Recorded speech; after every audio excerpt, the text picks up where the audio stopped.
Yo, what's up, what's up, what's up? Welcome back, everybody. Today we're working on my video editor, and the topic for today is trying to work on a little bit of like a fancy timeline implementation. So, pitch for the project is that I stream most days around 2 o'clock Pacific time on Twitch, if you want to swing by. And, we upload those videos to YouTube.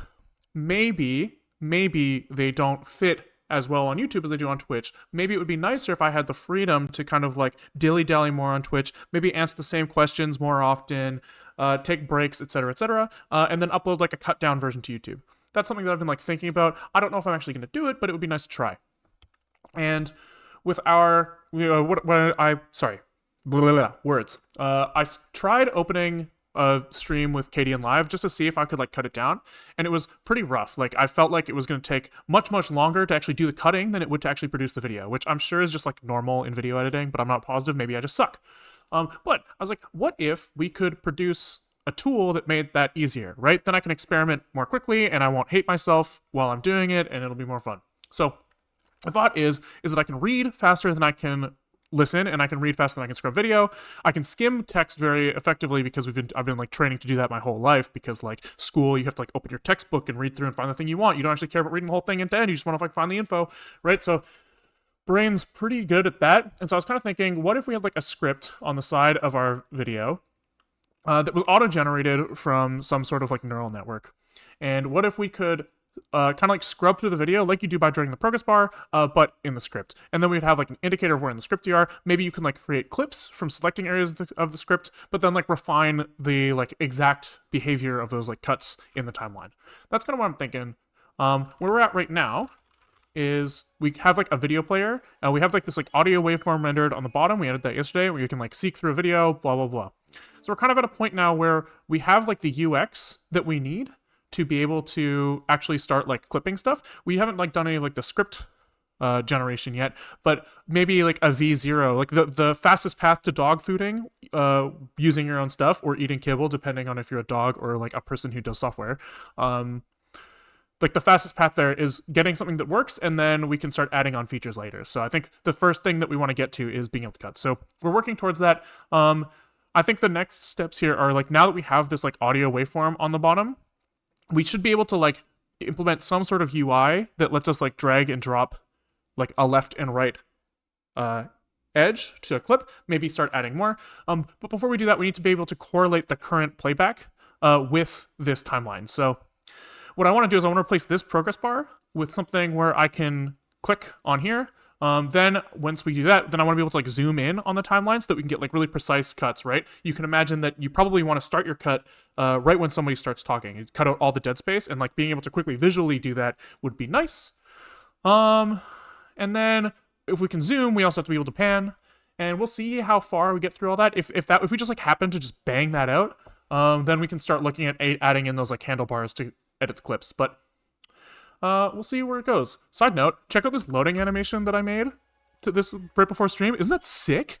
Because yesterday our video in it was blocked by like how long it would take to pull up this audio waveform, but now it does it in another thread and like updates it as it goes. Isn't that sick? It feels so slick. Anyways, enough sucking my own dick. Let's get into it. A few messages in chat. Angry Mauled, thanks for the prime, much appreciated. Just chimed in to say that you're pretty good. Find your account through some guy on Twitter. Been amazing with things. Thanks. That's appreciated. Yeah, somebody sent me that there's a guy posting about me on Twitch, which is pretty cool. I'm not much of a Twitter user, but that's exciting to hear. Okay, cool. Let's start by trying to figure out how to like render the current position.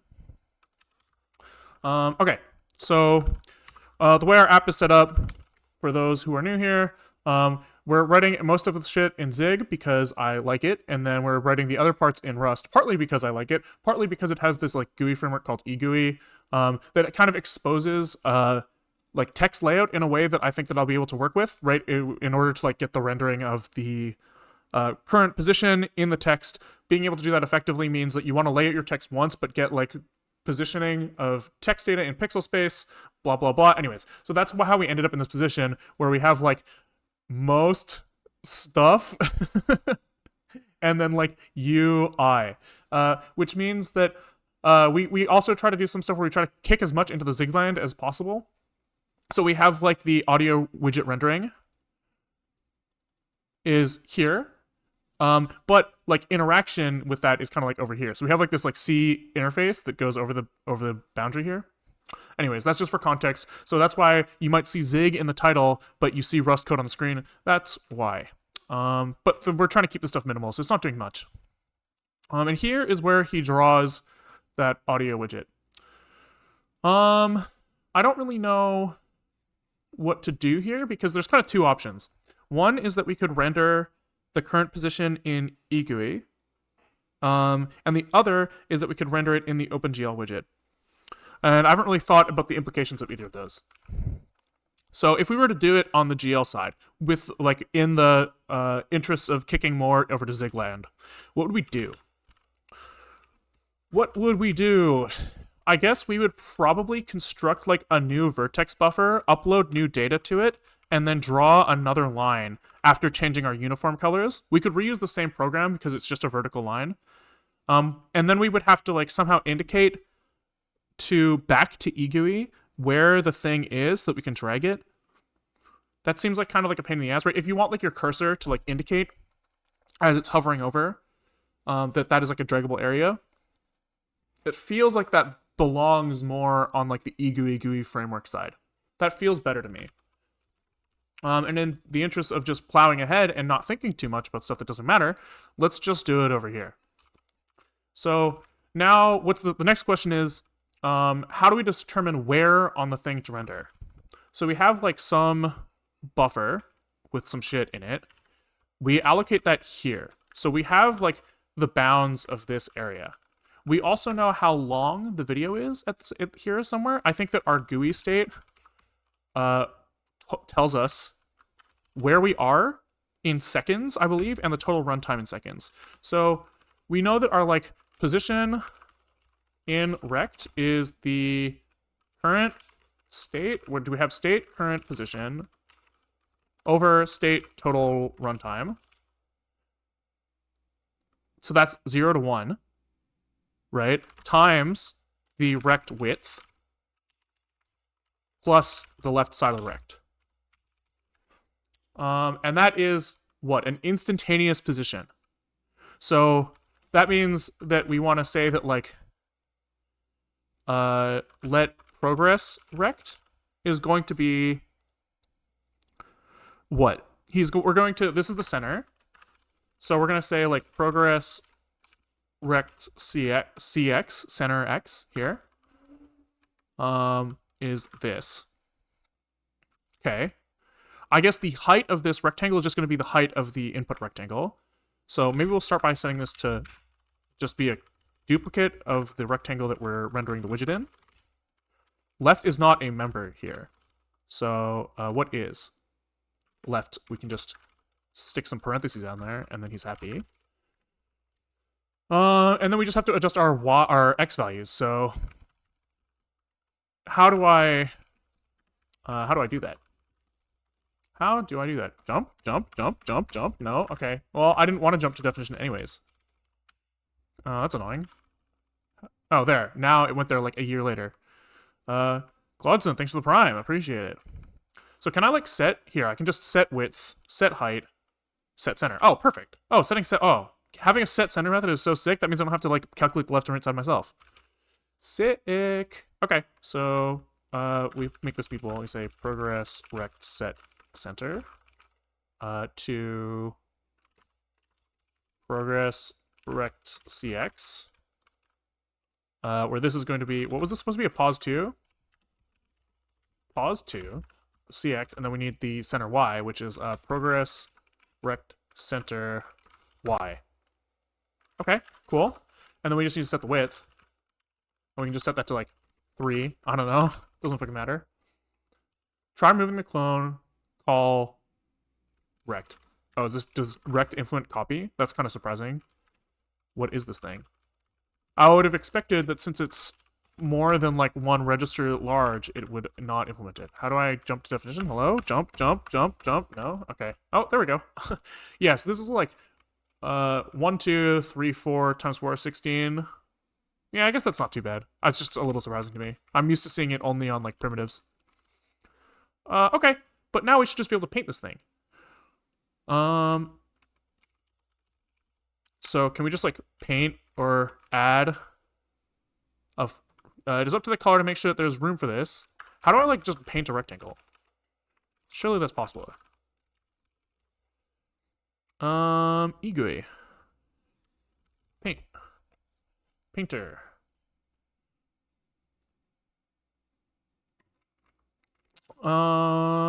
Painter, clip rect? No. I want to like draw something. Gee, finally caught you live from my inspiration. Hey, thanks. That's a nice thing to say to someone. But glad to have you. Glad to have you. Okay, so here we can just stroke erect. Okay, I swear I'm not intentionally saying stroke erect, but it's just like it's so hard. I'm not making a joke, but it's so hard not to when you see those words together. It's just like baked into my brain. So we have like painter.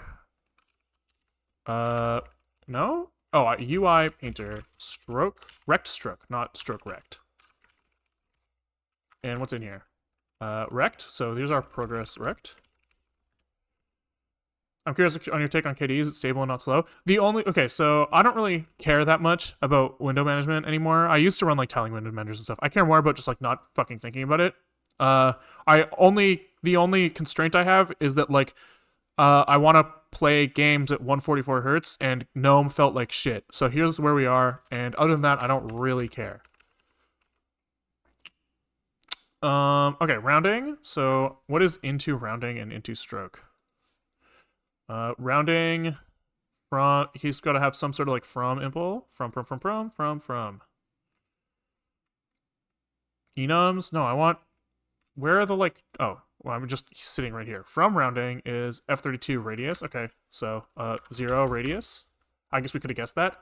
And then stroke, what is like their from F32 color. Okay, so let's say, wait, is rect stroke what I want? Is this gonna like outline it? Rect filled is probably more what I want, huh? Then I don't have to define the stroke, hopefully. Fill color, yeah, okay. So let's just make it EGUI color 32 yellow or something, just for now. Did you find any bug in KDE or anything or crash? No, I mean, not that I remember, but doesn't mean it doesn't happen. Okay, so I see nothing. Maybe we can try, first of all, just not doing this, because we could be like drawing on top of it and making it hard to see.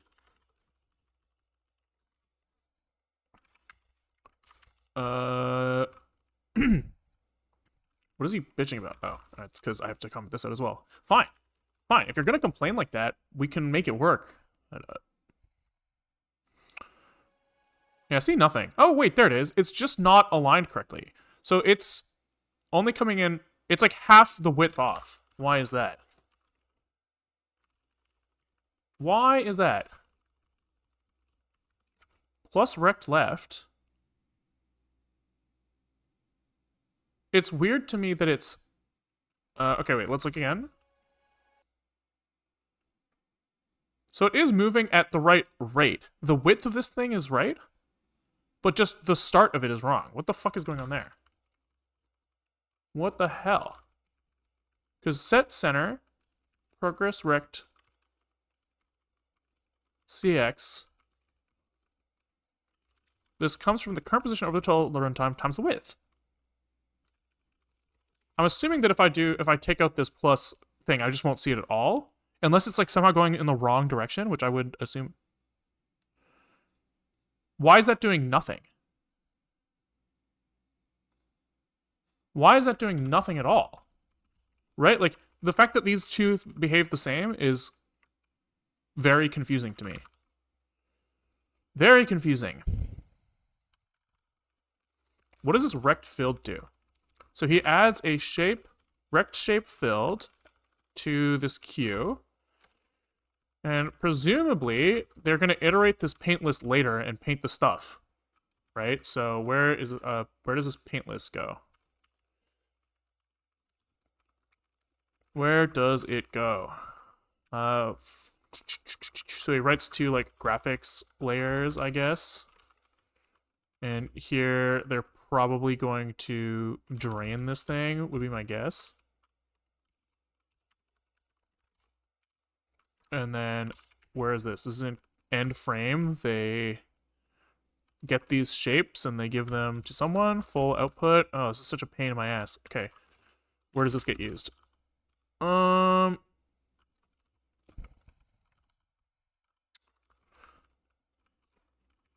Gross. I don't want to do this. I don't want to look this way. I just can't wait till you test with a different movie and things break. It definitely will break, and that's okay. We'll get there when we get there. Okay, let's look. Maybe we look at docs. So, does it say somewhere paint a line? Like, it doesn't seem like there should be like any cursor anywhere.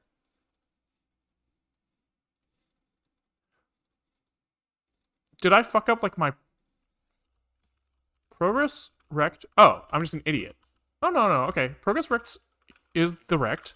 Then we adjust his center so that's here. Okay, let's just do something crazy like add the UI available width over 2. Because that's what we think should happen, right? We think that it is half the thing off. So if that does what we expect, then we are like on the right track at least. Okay, that does what we expect. So why the hell does doing it there work? But doing it here doesn't. Well, maybe we look at what this thing is. Print line, progress rect cx. How do you log stuff in this language? Like this. And then we also maybe want to put the rect as well. Other rect. And then we'll maybe log this stuff here. He doesn't like that because probably we have to format these things with debug, which I knew and I remembered, and I was just testing you guys. I didn't forget. That'd be crazy. Okay, so it does seem like it starting at 0 there is a little surprising.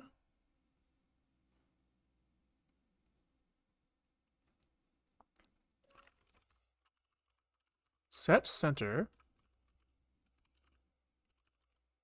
Am I high? What if we just copy it and then log it? Like, maybe the copy just isn't behaving the way we expect if it's, like, just implemented as, like, I don't know, something silly under the hood. Seems possible. Seems possible. No, it's happening again.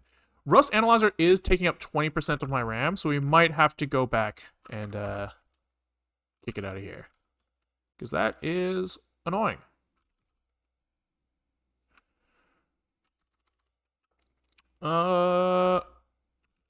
Yeah, we're going back to disabling Rust Analyzer because I hate it. I don't know if this is the cause. I disabled swap before stream today in an attempt to reduce this problem where linking just takes forever, but it seems like that didn't do it. Let's kill this. Grep Rust. Make sure that Rust Analyzer is down. It is not. Kill 69527. No such process. 69527. Okay. I guess he just needed a second. He was just thinking. He was just thinking a little bit. Okay. So now our progress rect and our... Oh, we didn't draw the progress rect, which is probably an indicator of us being stupid. So can we... I want to just log the entire progress rect as well. So progress rect is like this. Then let's log this. Just to see what we get. Poor Rust Analyzer. He had to go. That boy had to get offed, you know? Give him a sec. He's got to think. Oh. Okay. So progress rect. He is starting at 0. CX is also at 0, even though the other rect is starting at 8. But the right end of the progress rect is totally fine. Oh, it's because I set the center. The center set is wrong, I guess. This is yeah, something's wrong here.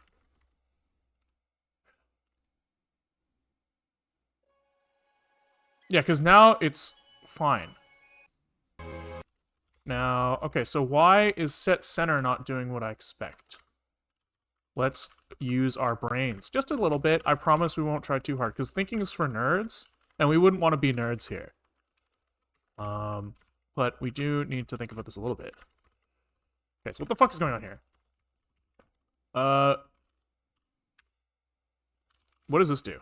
I can't jump to definition anymore? Hard life? Hard life? Hey man, I've been enjoying your streams. Just want to ask how you know how to go about building things. I don't know, man. I think that I've just built a lot of things over time, and that eventually builds up context to guess how to do things, right? Like, I just knew that I knew how to draw an OpenGL window, and I knew FFmpeg existed, and just stapling those two things together isn't, like, crazy. You just gotta, like, once you try a few times, like, try a few things, you'll, like, gain the context you need, I guess? I don't know. He is calling translate center self center. What the fuck? Oh, so he's taking this guy, and he's saying, I want to go to the new center from the old center. Which seems reasonable. Seems reasonable. Seems reasonable. So I don't understand why... Okay, we won't add progress vector 2. And now he's at negative 390. Negative 390. Negative 390.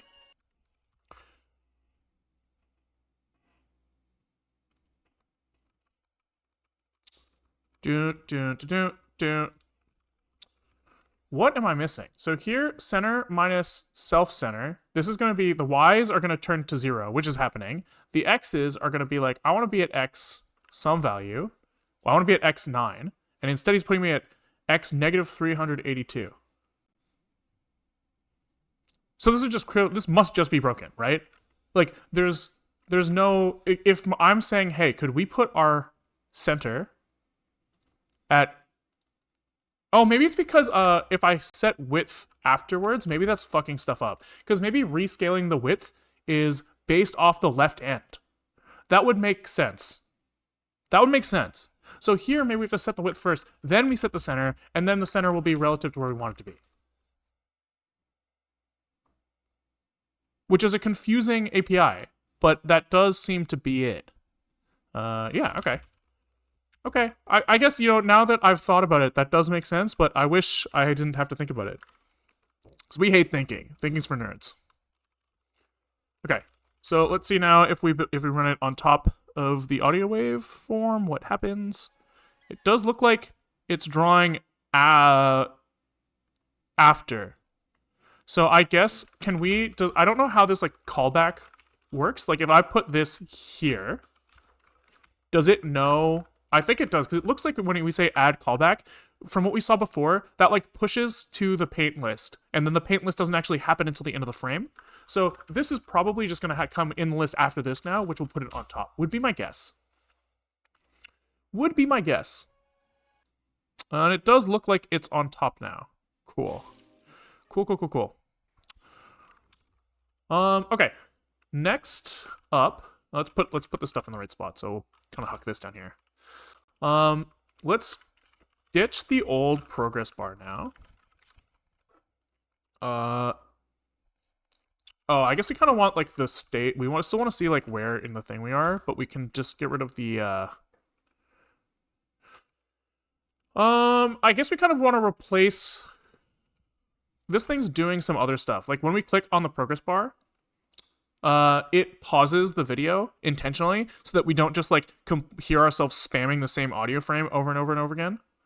Kyle, thanks for the prime. Missed that, sorry. Did I miss any other ones? I don't think so. So I guess we kind of want all of that state to be here. We just don't want the slider to be the same thing. So he is doing this based off of what?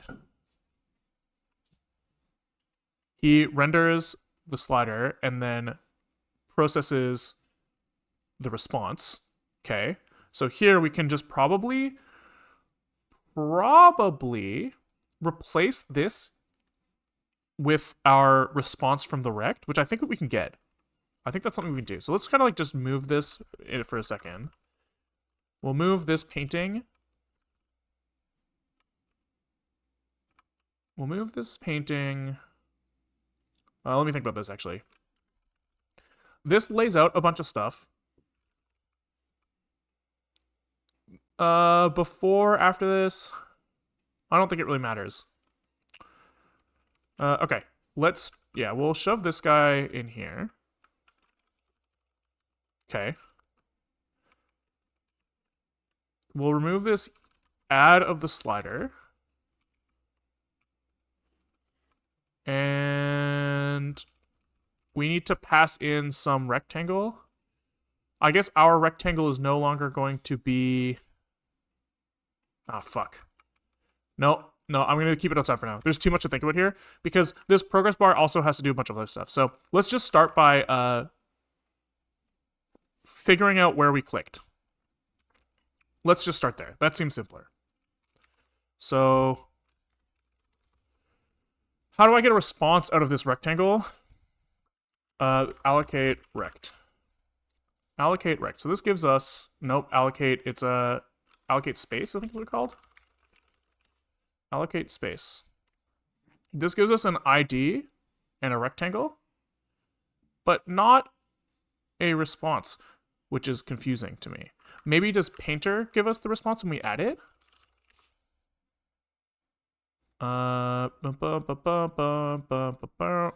This guy, we must have some sort of like, what was it called? It was painter add. He gives us a shape ID. How do I get like the response? I guess we can check what they do for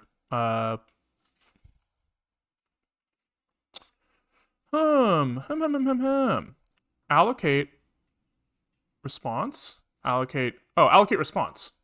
This is just what we want instead of allocate space. Yeah, we just want allocate response because then we can check where people have clicked. Got it. So this rect is going to be allocate response. And the response is going to be here, and we're going to say, hey, what are we looking for on this guy? We're looking for click, drag, focusable. What does focus mean? Anything interactive plus labels that can be focused for the benefit of screen readers. We'll just do click and drag, I guess. Probably. How do you do a struct in this language? Like this, I think. And we say click, true, drag, true, focus, false. Surely that's wrong. Of course. I mismatched some brackets. Where? I've got an extra one. And this returns us response now. And then let rect is equal to response.rect, I think. We'll have to check. Response. This has a rect in it. Perfect. He needs to be called eGUI sense, of course. Why would I expect anything other than that? And then sense does not have this field. Okay, but I thought I just read it. Focusable, of course. If only there was some way for me to get auto-completion in my editor. If only there was some way. Okay. So now, what are we trying to do? We have some sort of like response. We just have to see, we want to like do something with it. So I guess we'll say response. We kind of have this code already here. We say response is pointer down on. And maybe we can even look at what like the slider implementation does actually. Because I remember seeing that the slider implementation is how we ended up with this code. So is pointer set value maybe is where they did it. Value UI. I remember seeing something about pointer down on. Maybe we'll just search the docs. Maybe that's easier. Response. And we'll just look for like pointer, LMNOP. Nope. Is pointer button down on. Interact pointer pause. This is one. I remember. So here we can do like interact pointer pause. And we can say if let some position is equal to this, Then we can maybe just log the pause for now. Just to see. Just to see. Fine. You want us to write a question mark? I'll write a question mark. Just for you. Okay, so that's definitely giving us something. It looks like it's giving us in, like, window space. Yeah, because if I drag all the way up here, it goes, like, negative. Yeah, so it looks like it's just where in pixel space in the window I am. So we want to do something like take the X position of here, and then subtract the response rect left, and then divide that whole thing by the width. And that should give us a normalized position from 0 to 1. Except that we can go out of bounds. So I guess we actually need to clamp this.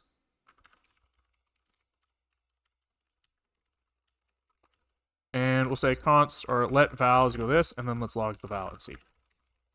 This should give us something 0 to 1 that lines up approximately with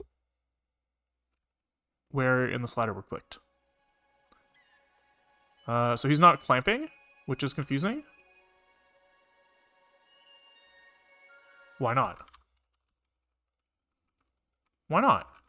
Pause dot x minus response left. Oh, because I need to put a bracket around this whole thing. Oopies. It's a hard life. Okay. 0, 1, 0, 1. Everything in between. Okay, cool. So now we should be able to request a seek to some specific position based off this. We should be able to say, I think it's like self action tx send a GUI action seek to val times state total runtime unwrap. So we have like some like queue of actions that we can queue up, and then we send the action of seek. That gets passed over the Zig side. Zig will ask ffmpeg to do the right thing. Blah blah blah. Nope. GUI actions, plural maybe.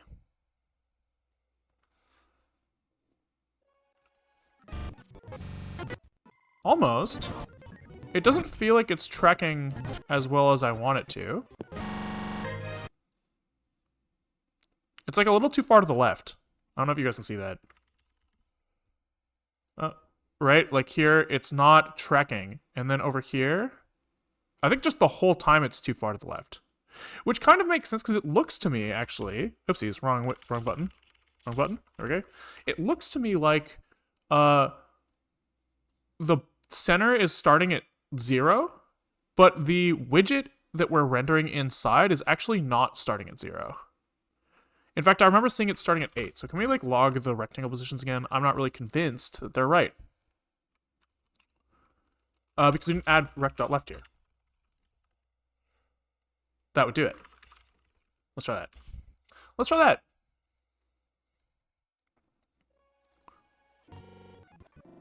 That feels better. It feels like it's tracking really good. Could you shut the fuck up? There we go. Yeah, that feels good to me. Right, like if I click, like it, I think it's tracking pretty damn well. Pretty well. Okay, cool. So that's that. Now, what is next? I guess we just need to kind of hook up all of the logic that we had on this widget here that handles like pause play and stuff. We just have to hook that up here. So maybe for now, I'll just kind of replace that slider with this stuff. I think that makes sense. Just committing so that we don't get lost too bad. And basically all of this stuff just goes inside the current progress bar code. Wherever the fuck that is. Here. When we show this stuff, just instead of the slider, we just do this. And then we have some response. And we would just return the response here. And then he will do...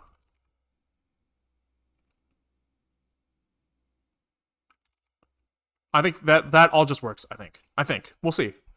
I think also the width of this thing, we have to allocate a response for available width. I think that all lines up, actually. I think all of this is just fine, to be honest. No, because of course not. So this guy needs to be rendered with a reference to the audio renderer, which I think is a renderer pointer, maybe? Maybe. So we can just do... I think we don't even need to clone it here anymore. And then we need... This needs to be action tx. Mostly there, we need to write show. When we use the progress bar, we need to pass in whatever we just said we were passing in. I think it was the self audio renderer clone. Boom.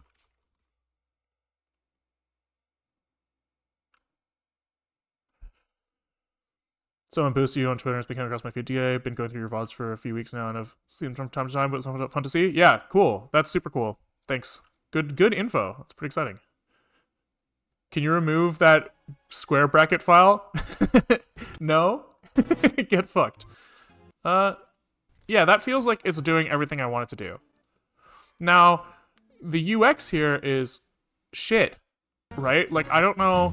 Maybe this pause button... Maybe we, kind of... If we centered the pause play button and the label, maybe it would look fine. Maybe I wouldn't be so against it. Seems possible. Seems possible. But I guess we can kind of call this done. And I forgot to write the time that we started that. But maybe we'll say that we're gonna do some like, maybe we'll consider the UI adjustments as part of this. So let's at least drop these guys down to the center and see how that feels. Or maybe stick them on their own row. I think let's do that. Let's just stick it on its own row. So we'll just say that we're gonna have the pause button. Where's the label? For where do we render? Oh, we render the label down there somewhere. Where? Label? Format comes here. So this is in the progress bar. Okay. Oh, I see. We're considering the progress bar like a full widget outside with consider it with the label as well. So we just need to pull the label stuff out of that. Because the label is not really part of the progress bar, in my opinion, anymore. So where did we render the progress bar? I keep getting lost. It's so hard. Okay, let's just stick this here for now and just see what that looks like.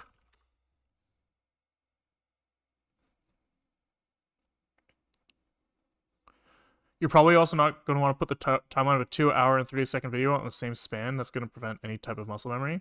I mean, I think like the full thing taking, like by default, the full window taking up the full thing is fine, and I can just zoom to adjust, I think. But maybe not. Do you have to code the keyboard controls to interact with play, pause, etc., or are they native? So the GUI framework tells me like what was pressed, but I have to ask the player to do something with that information. That looks fine to me. It's like not like great, but it's good enough, I think. Yeah, that feels fine. I'm okay with that. Why is closing not doing anything? Oh, there it is. Maybe I just didn't click it right? Yeah, oh. Interesting, so if I close the GUI while it's rendering that audio widget, it looks like something goes horribly wrong, which is kind of funny. But if I wait till it's finished, then it's fine. So I'm gonna have to fix that later. What is that reference video? Oh, it's Big Buck Bunny. The video for everybody who's ever working on a video player ever. I actually don't know where I picked that up. It's just I've used it for 10 years, and I don't really know what I was using it for 10 years ago, but, you know. Oh, this is 3920 over here. Okay. Maybe we'll write the 3930 here. So, okay, seek by clicking on audio waveform. Oh, we've already done that. I'm high. So this is also, who knows when we did that. Make it zoomable. Make it zoomable. I think that's a fine next goal. So, how do we do that? How do we do it? So I guess, who owns the zoom state? GUI framework? GUI framework is probably fine.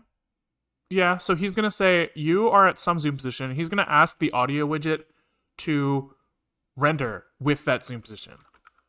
I think that makes sense. So we can go into a GUI, or not GUI. Yes, GUI. So here, what our interface to interact with the audio renderer is going to add a like zoom level parameter. And if this is invalid at 0 and has to be in the range of 1 over some big ass number to some really big ass number. And that will just like multiply the positions of each vertex, I guess, in the waveform, probably. We're also probably going to want to be relative to some center position. But maybe we do zoom first and then we handle panning after. So like then we'll say that for now we'll just start relative to the center. Everything will be scaled relative to the center, and then we'll deal with the rest later. Seems reasonable to me. Seems reasonable. Okay, so now in our audio renderer Zig stuff, we have to take in a width, which we put at the end, I think. We should double check that, because if we fuck this up, then it's really bad, but I think we're fine. This guy is going to take in the width here.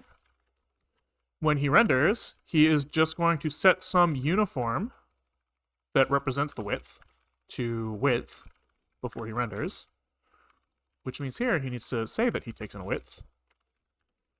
And then we just have to get into our vertex shader. And can we just do like uniform float zoom? Why am I calling it width? I'm high.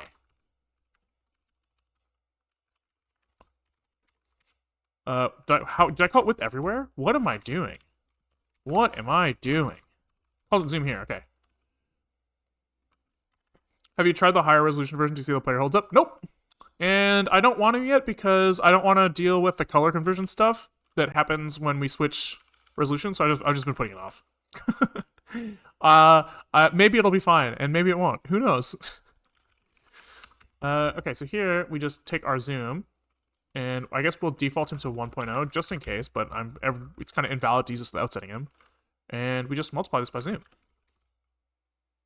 Seems reasonable, seems reasonable. Now, our GUI side, he has to, increase the zoom position based off of scroll wheel, probably? So here he's going to say, when we call into the audio callback, he's going to say, hey, I have self zoom. And I guess self.zoom is not valid here. We need to copy zoom into the callback. So we'll just say let zoom is equal to self zoom so that it copies here, and then write zoom here. Boom. I can't use zoom and I'm jealous of you. Yeah, it's pretty sick. It's one of those things where it's like I put in the time like one time like 15 years ago, and now it's like second nature to me. But I don't know if I would like recommend doing it, because like it's so baked into my memory. I can't remember how painful it was to get moving, or like and I don't know how fast I would be if I wasn't using it, so it's hard to know. But it feels sick, at the very least. Okay, so let's start there. If everything compiles and runs, then we're chilling. Then we have to figure out how to apply zoom. Progress bar missing zoom. So where do I construct progress bar?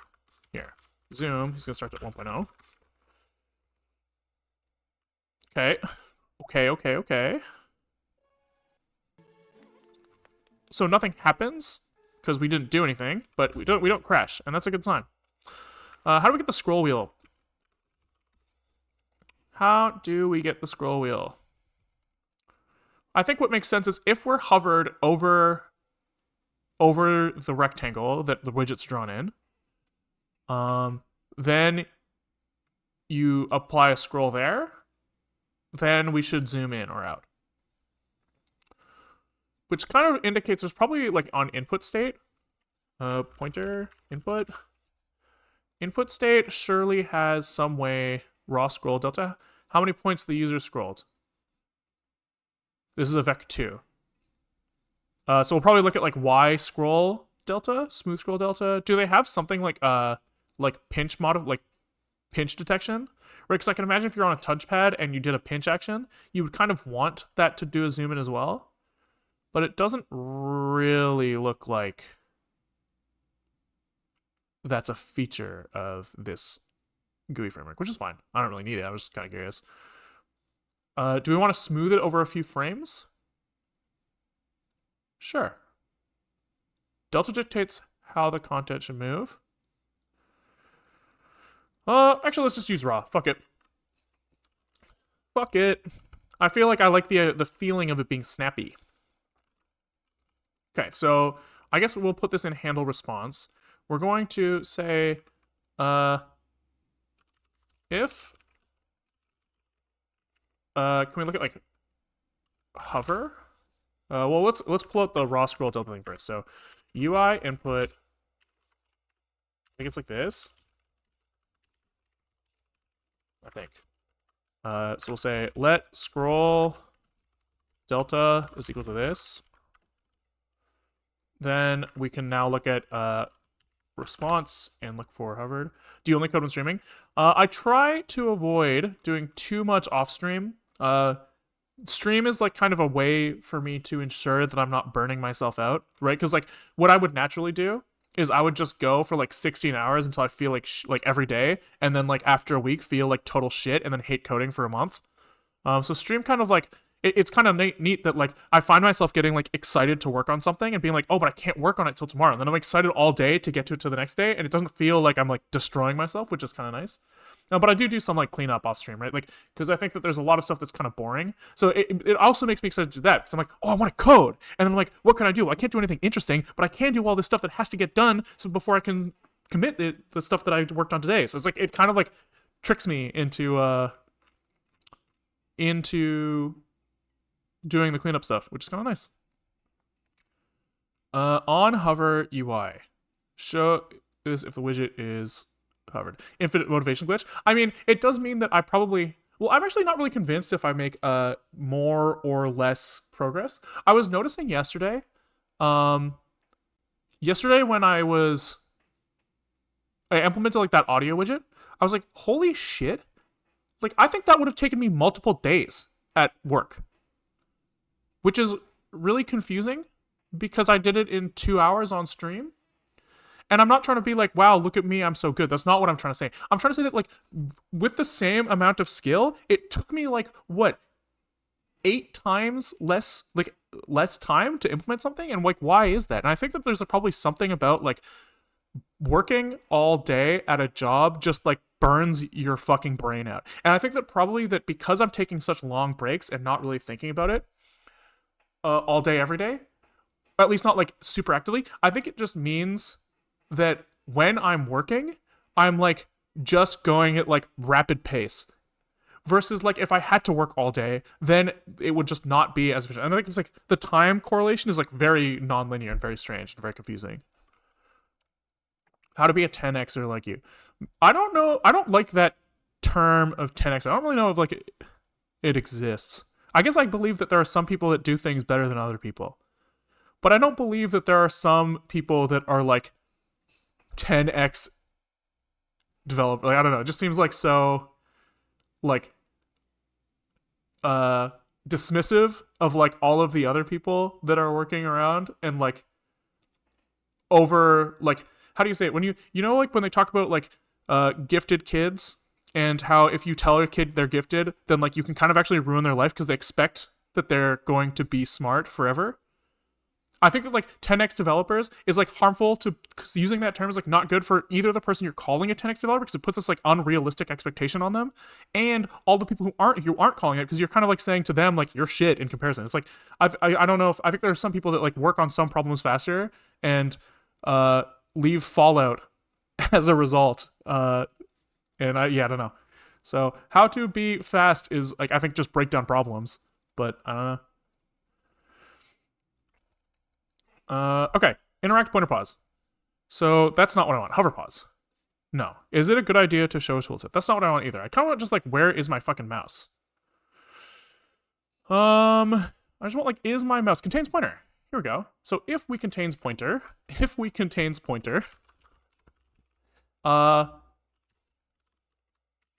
we take the scroll delta and we say self zoom plus equals scroll delta.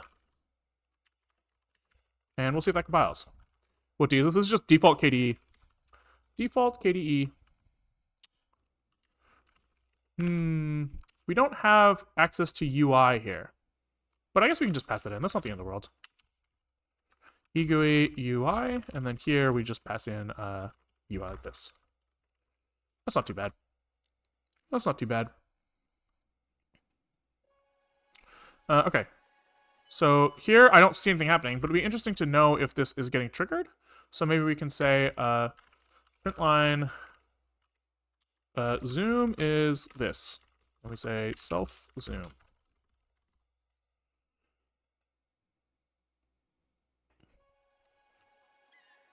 So it looks like it's triggering. Oh, it's fuck.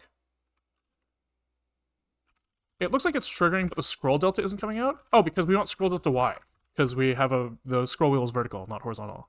Beep bar. Okay, so that's definitely doing something, but the scroll is kind of like in pixels, it looks like. So we need to apply some sort of scalar here. So we'll just multiply this by scroll factor or something. I don't know. Const scroll factor is a F32, and he's going to equal, we saw what, like 50 per tick? So like almost like 0.1. And probably it's going to end up being nonlinear later, but that's a problem for another time. Because I think if I remember correctly, at least this is, I did like zoom on a video camera at some point, and definitely as you zoomed in more and more, moving the lens the same amount didn't do what you would think. So we worked in like this like unit called like magnification. So I don't really know if that applies here. I don't know if that's like a physical effect or if like, it does kind of feel like as I zoom in, these things are stretching apart slower. Like you kind of want like relative to your screen, you almost want like a multiplier on the zoom, I feel like. So you almost want to say like you want to increase it by okay, let's think. If zoom is big number, zoom big number, we want zoom increase big number as well, number 2. Yeah. Okay. So it's almost like you want to multiply this by self zoom. Seems possible.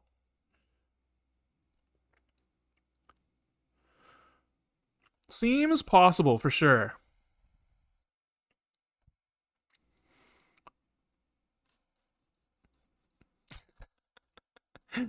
I wish I knew why this happened. What's going on? What's going on in top? CPU, nothing's really using CPU. Memory, also nothing really using memory. So very cool.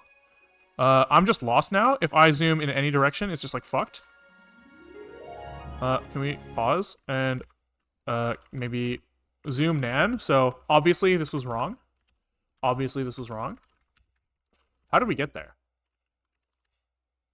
Oh lord. Okay, so there's also something about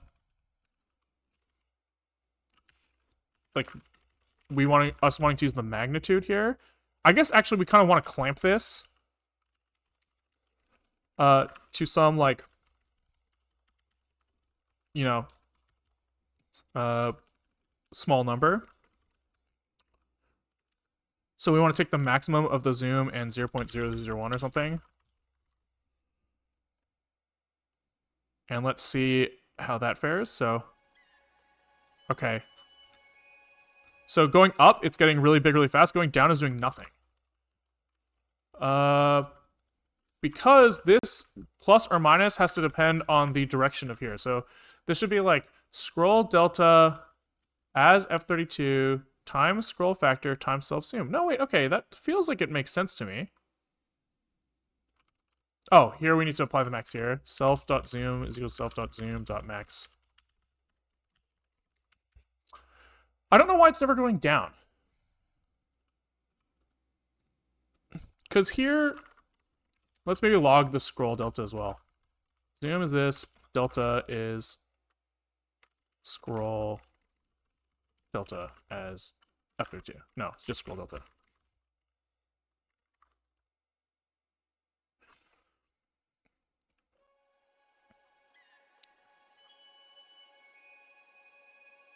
Okay, so going out is immediately killing it.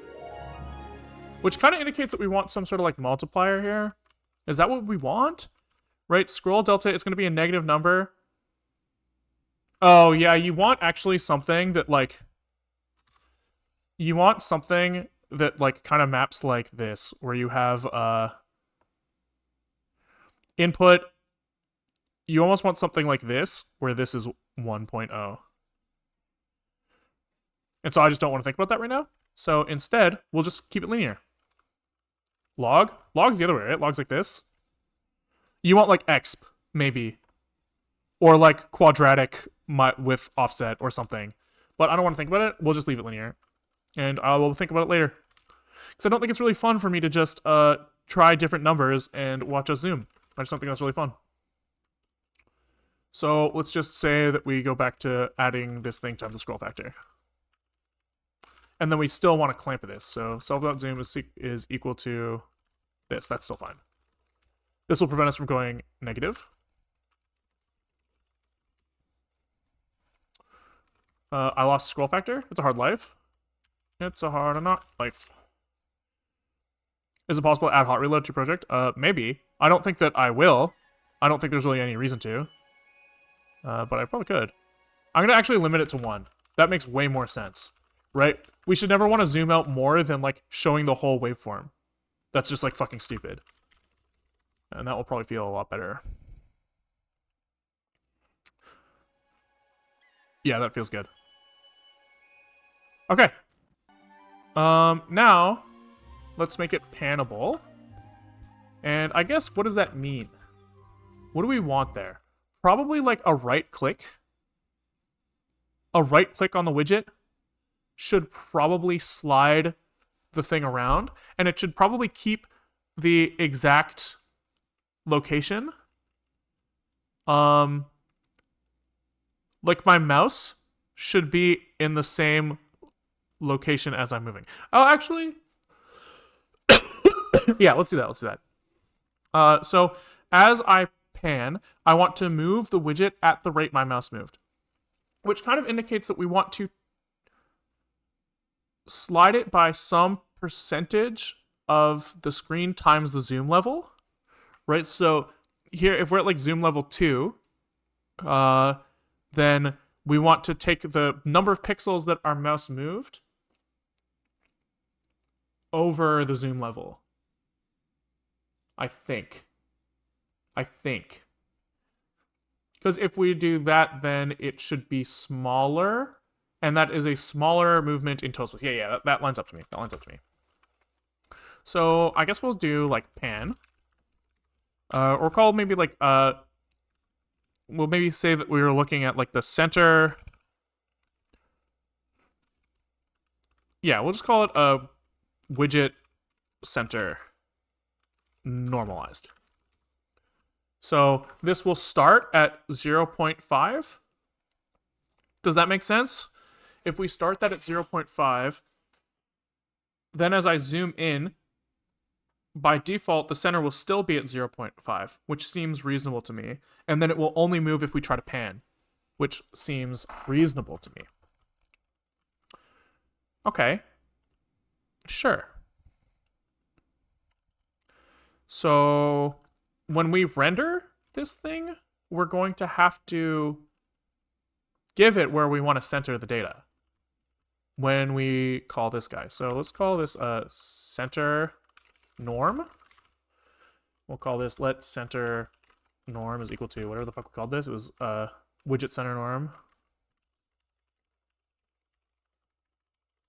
which means in our interface here, we need to say, hey, you will get a center normalized. And His name is Norm, and he's in the center. Then over here, we need to say center Norm as well.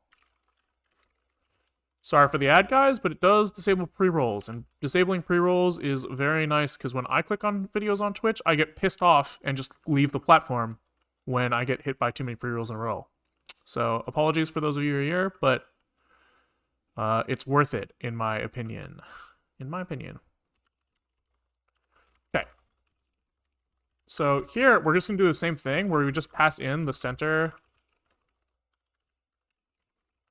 to our shader, and we will do some adjustment here.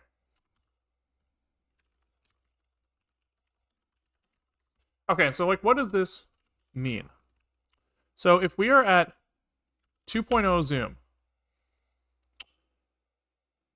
we scale the coordinate by that. The center of the whole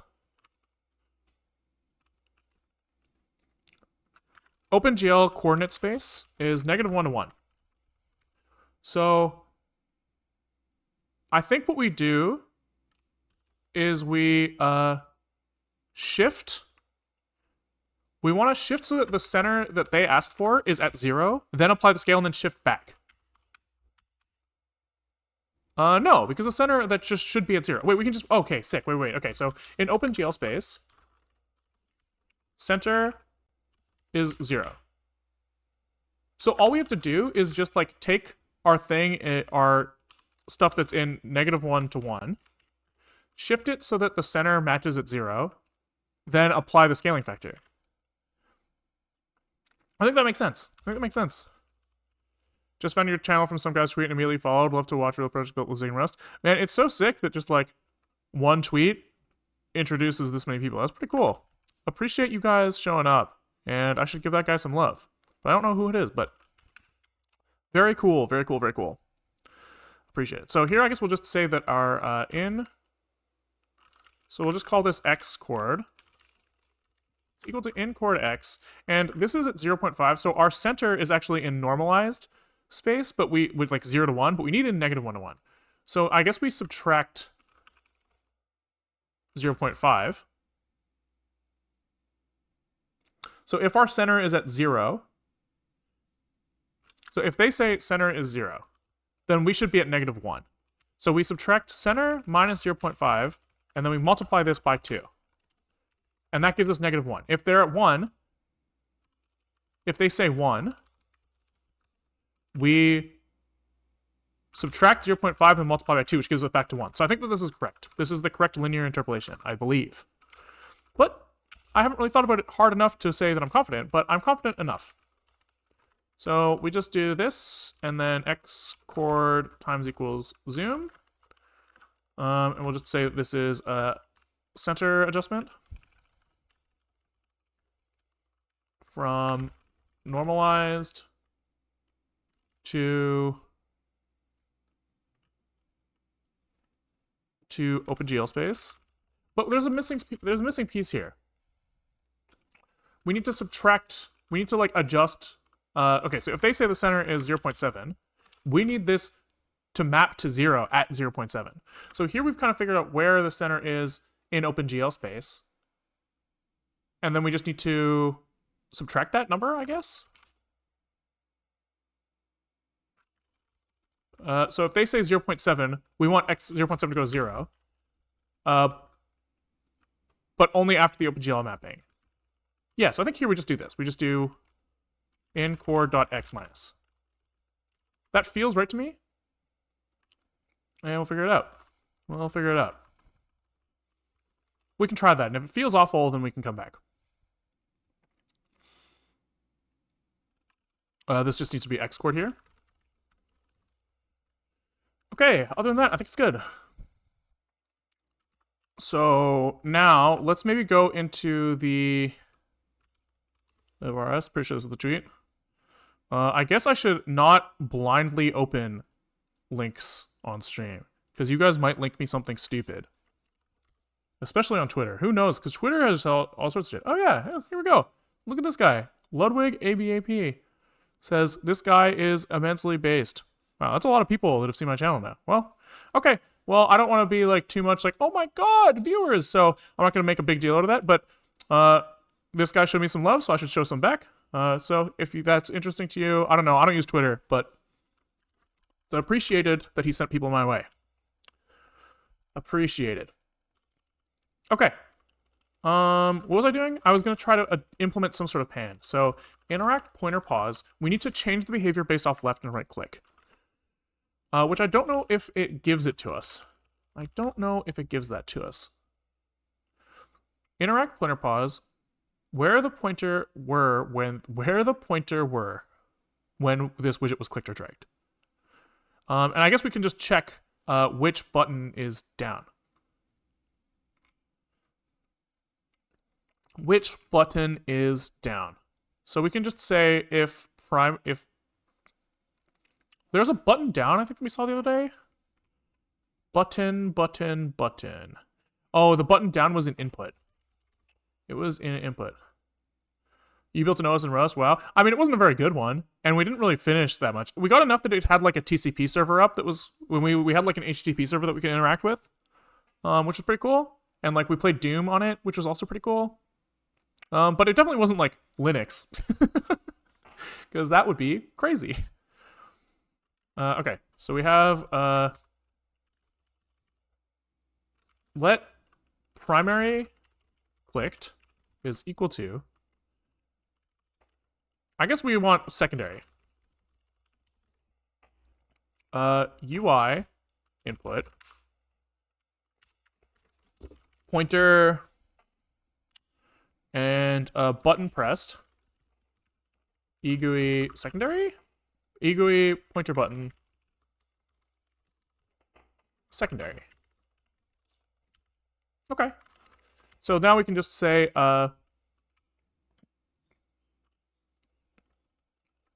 what the fuck? Oh yeah, this makes sense.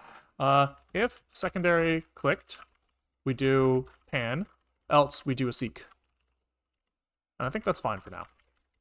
I think that is fine for now. Secondary clicked, and then here we're gonna do some sort of like drag value. So how do we know how far we dragged in this frame?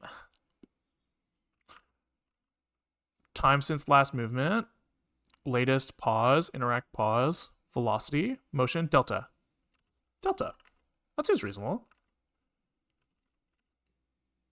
So here we can just say let delta is equal to this pointer dot delta.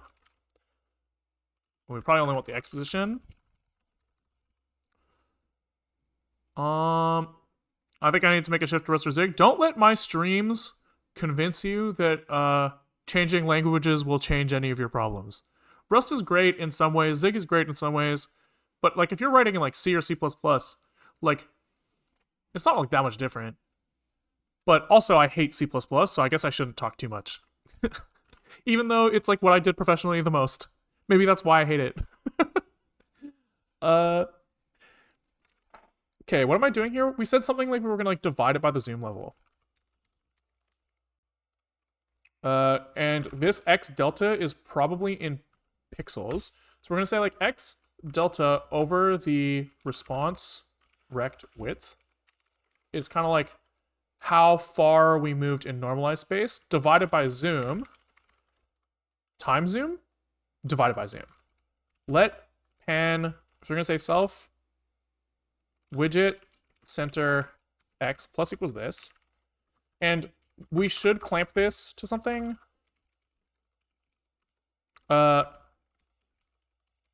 We could clamp it a little bit more intelligently, but I'm just gonna clamp it to 0 to 1 for now. If you scroll all the way to the edge and you want the center to be all the way at the edge, fuck you, just do it, I guess. We didn't like this, so this is widget center norm.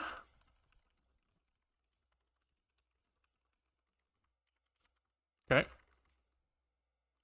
And, oh my god, shut the fuck up.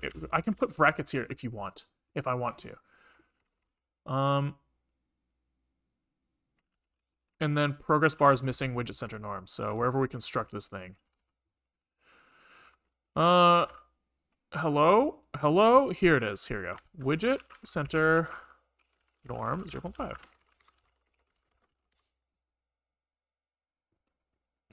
I love your, I don't want to, but I'll do it later. Yeah. Yeah, I'm a little lazy sometimes. Just a little bit.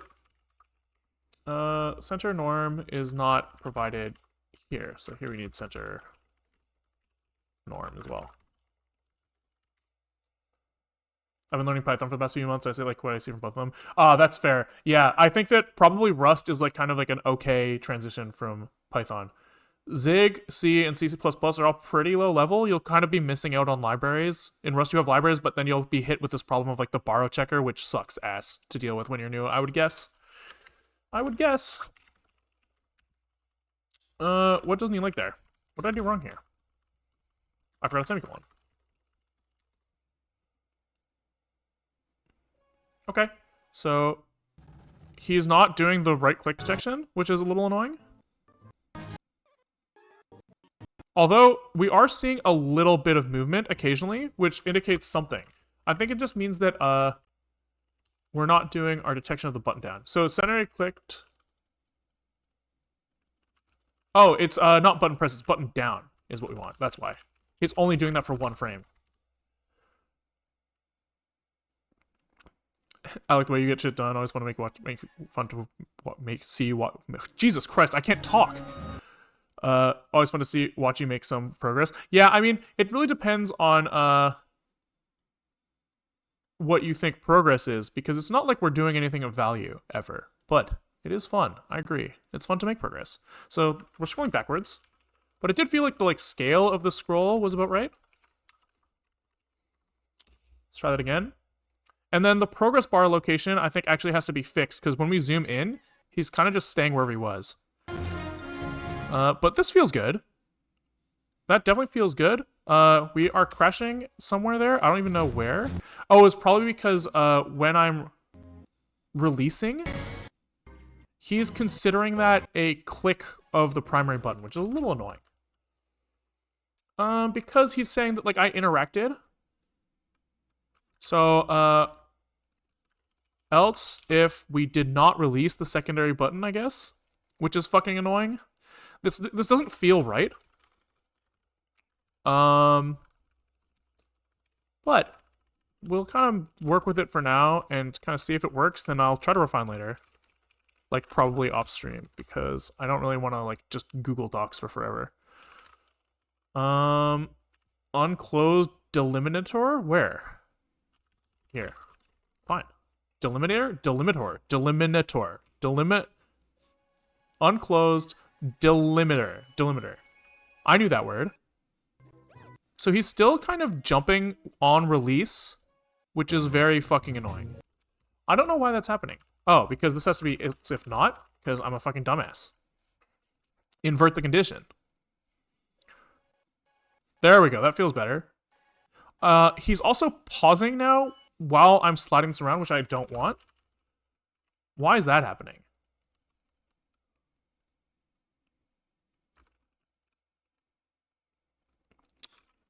Where? Oh, because pointer down is pointer button down on.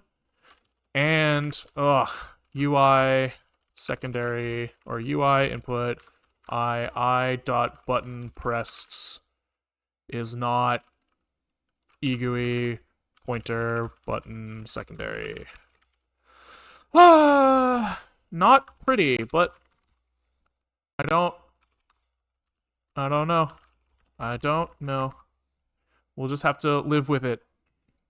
This is the way it goes sometimes. It's still doing it. Fuck off.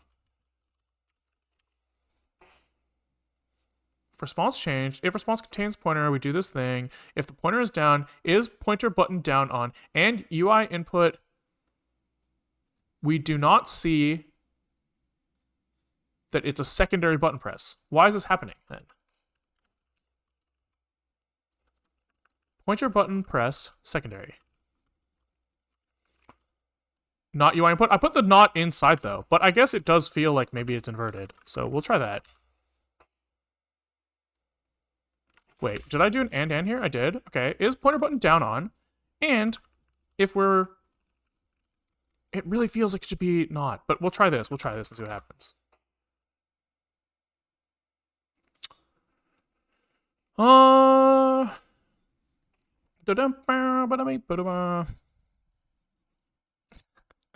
on, buddy, you can do it.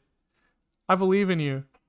I was working at work. I was working at work one time, and my coworker, like a coworker, came over to my desk to help work on a problem, and he was telling me, watching me just like click shit while nothing is happening was like just melted his fucking brain. He's like, "Why the fuck do you do that?" And I'm like, "Yeah, that's a good point."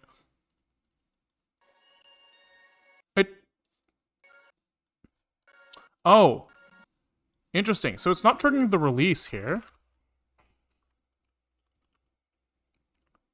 Let pointer down. Okay, well, print line. Print line. Pointer down is pointer down. I feel like I'm missing something like really obvious here, but I don't know what it is. Maybe we log both of these things separately. Let secondary. Oh, fuck me. We did it again. That's why. It's because I said button press instead of button down again. And this should be negated. Okay, let's try that.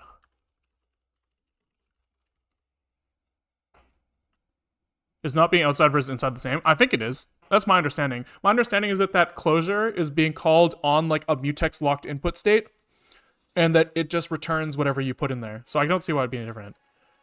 There we go. Okay, that feels good. That feels good.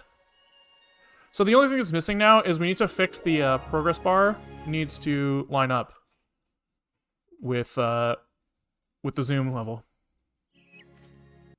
Okay. Okay. So let's do that. We'll say we are at 01.17.4, and we'll just say progress bar zoom cohesion is not really the word, the consistency. That's the word I'm looking for. That is the word I'm looking for. Okay. So all we need to do is wherever we calculate the pointer, the position of the bar. Position of the bar. That must be here somewhere. Must be here somewhere. Here. So we take the current position, state current position over the total runtime, plus something, something, pan, and zoom. So we say we're at 1.0. If we were to say we're like zoomed, 2x zoom, center 0.5 for simplicity, and we are 0.6. We need this to become 0.7, right? Because we need to double the distance from 0.5 for 2x zoom.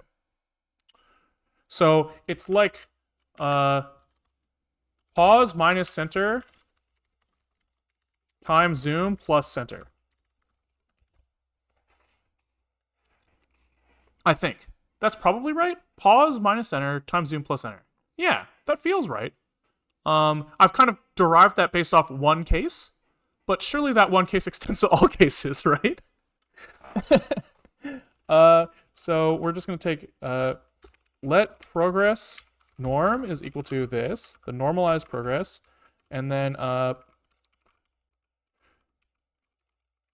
progress norm adjusted is equal to progress norm minus self widget center norm times self zoom plus self widget center norm. There we go. And then here we just do progress norm adjusted. Okay. Was that right? Yeah. So the clicking probably won't be right. But if we zoom in and scroll all the way, let's get a little smaller. Zoom out. Does not look like he is moving, which I do not like. He is moving with the pan a little bit, but it's weird that this is not...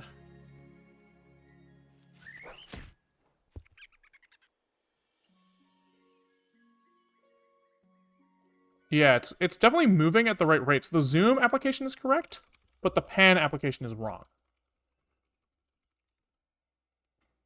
So here we're saying, like, say we're at 0.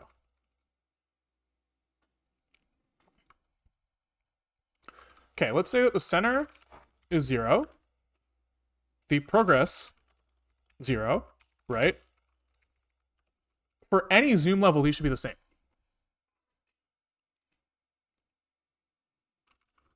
So what about if center is 0.1?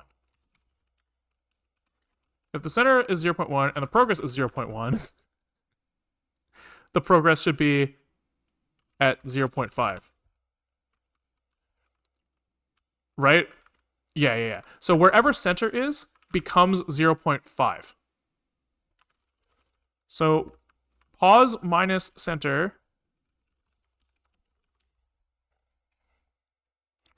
does this make sense? Like hard code a 0.5 in there? The distance of this thing from the center times the zoom level applied to the actual center. That feels right to me.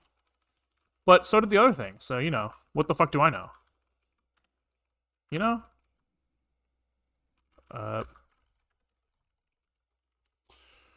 We shall see. You never know. Oopsies. Okay, it's hard to tell, like, where I am zoomed. Wait, that feels right. Yeah, that's definitely moving at the right rate relative to the right spot. Sick. That's pretty cool. Okay, so the last piece is where I click has to be adjusted as well.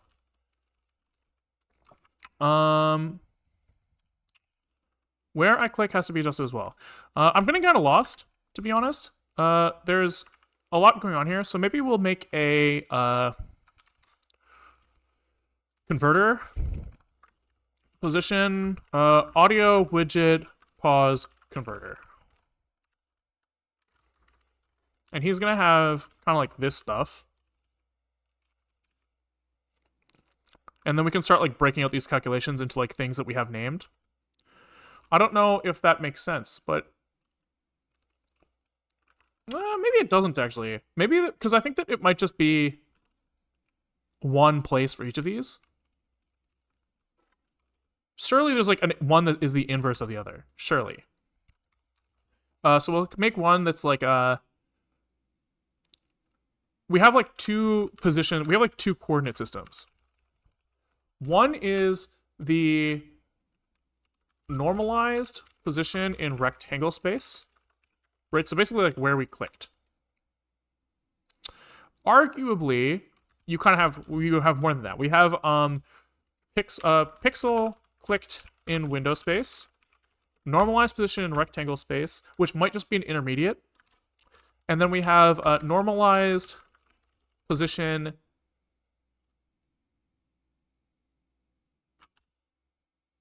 in like total runtime. Oh, so this is what we sent to the GPU or to the renderer. Is that right? No. No, this goes nowhere. Normalized position in total runtime. This is what we paint with. Yes. This is the progress bar is here.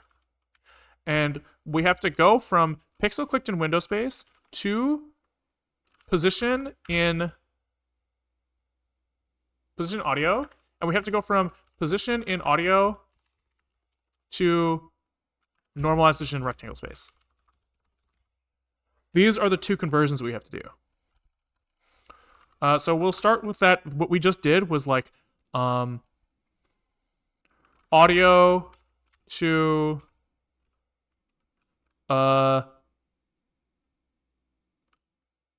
rect. Yeah? So we'll say the audio pause normalize is a F32, and he's gonna return F32. Why is this not red? That's concerning. Is it because in this language I do... Oh, it's because I do this outside in this language. I knew that. And so this is just the math that we did over here. Wherever the fuck that was, over here.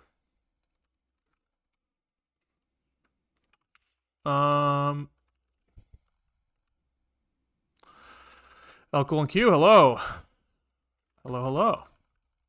So this is audio pause normalized minus widget center norm times self zoom plus 0.5. Yup. The rect center is this, which means that we need like the rectangle here as well that we are working in. Okay. And then here we replace this stuff with a converter. Maybe this stuff gets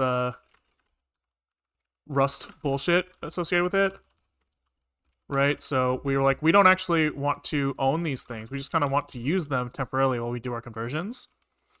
Which kind of means that all of these guys need like bullshit lifetimes associated with them. And my rule of thumb is if you're getting into like more than just like one or maybe 2 lifetimes, you're getting too far ahead of yourself. But in this case, we're just gonna like construct this guy for some short amount of time. And I think that'll be fine. Maybe. I don't actually know.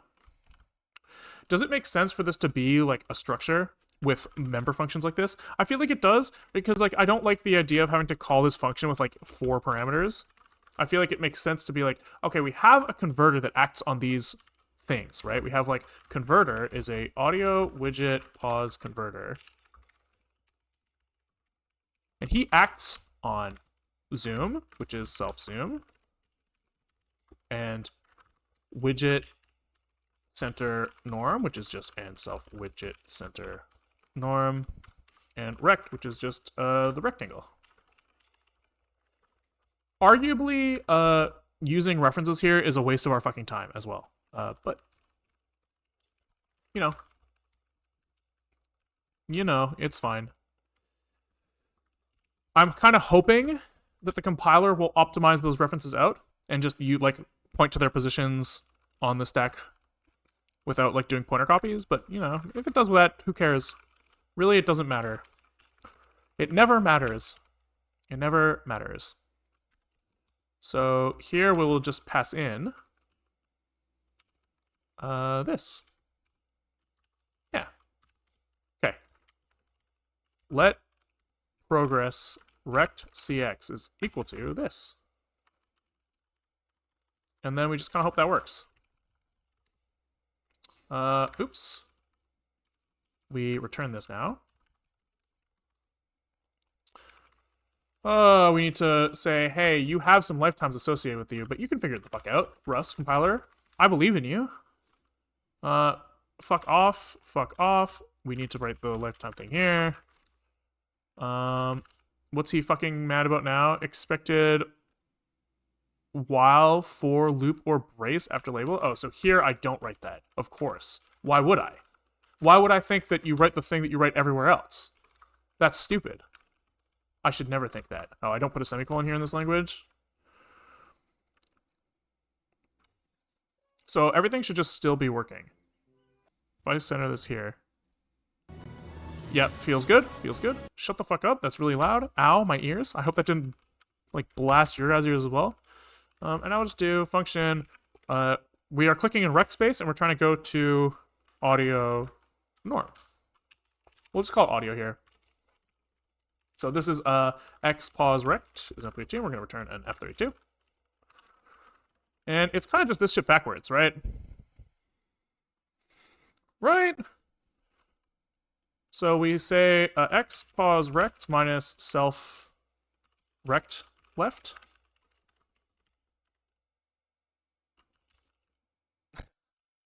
Right? We undo the subtraction that happens last. Then we... No. Dude, my poor little brain. My poor little brain. Why can't I... It's like, it's not working right. It's not working good. Okay, so here we are in rect position. So we know... minus self rect left. This gives us the position relative to the left side. Yep. Then we divide this by the width. Yep. This gives us rect normalized position.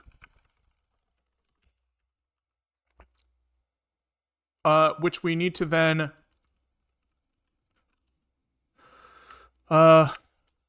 subtract 0.5, because that's the last thing we do over here. Divide by the zoom. And then add back the normalized position? I don't really know. I'm just kind of just going backwards from what I see here. And I kind of believe that this gives us audio pause norm. Let's see. So this, say we're at like 0.5. This goes to 0. We divide by zoom. It stays at 0.5. And then we adjust that to the 0.5 or like the center position here. Yeah, it feels good. Feels fine. And I will say that breaking this out makes it so that even though there's no like real shared code between these two, having like the two related functions right next to each other is like very helpful. Very helpful, in my opinion. So now we just have to look at where do we do that like left click. That's here. And we just have to construct our converter again over here, which is fine. And where do we... No, this is pause handling. It's here. And not the release button. Yeah, here. Converter here. And we just have to say let val is... I think this is all done inside the converter. Oh, that's an ugly fucking split. Split vertically. And then we can go here. So this stuff here, x minus left over width. That's done here, x minus left over width. So we just pass in pause x here.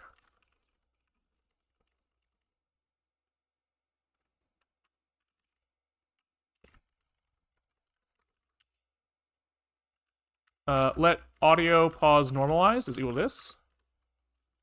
And we still then multiply it by the total runtime here, which I'm fine with. I'm fine with that. Fuck! Not found in scope. Cannot find rect in this scope. That's fair. Oh, fuck me. Wait, where was the rect? Oh, response.rect. Okay, we're chilling, we're chilling. For a second, I was worried. It's like, where did it go? Where's the thing? Feels like we're fine. We wait forever for LLD to finish linking. Someone who said, can you use mold earlier? I think that's a good idea, but I haven't really looked into. I don't know if like Zig seems pretty tied to LLD at the moment. I know that there's like a command you can give him to say don't use LLD, but when I tried that at some point, that didn't work in some scenarios. So I think like the LLVM output is like somehow tied to the LLD input in some way. But yeah, holy fuck. Okay, wait. So what were we trying to do? We're trying to see if... Okay, let's turn down the sound here so that it doesn't deafen us. And then zoom in. Oh, baby! Look at that! Click, click, click, click, click, click, click. Oh, and look at how it fucking lines up. Look at that. I don't know if you guys can hear it that well, but like it lines up like almost perfectly. I suspect that we might be a little bit off here. Let's try another one.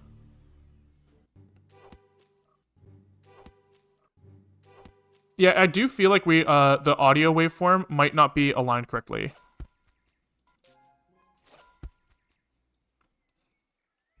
It does feel like the big spikes are happening maybe like a couple frames late. Yeah, just a little bit. Which is like, it's not great, but it's also not like the end of the world. I wonder if increasing the sample, like the amount of samples that we take, will fix that. It's not impossible. Not impossible. So that would be at our audio renderer on initialization. In his initialization thread, he calculates a window size based off of some target memory usage of the widget. And here we have it set to 20K. So let's just set to like 300. Just to see if that like improves the alignment. Like over here.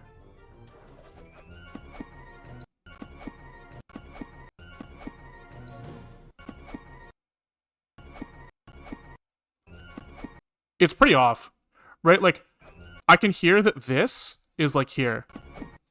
This is like the second coconut that's coming in on the top left. And you can definitely tell it's not the right spot.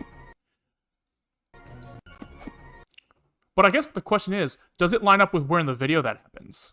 No. So I think that the audio in my ears is lining up with what I see on the screen, but not lining up with what I see on the timeline.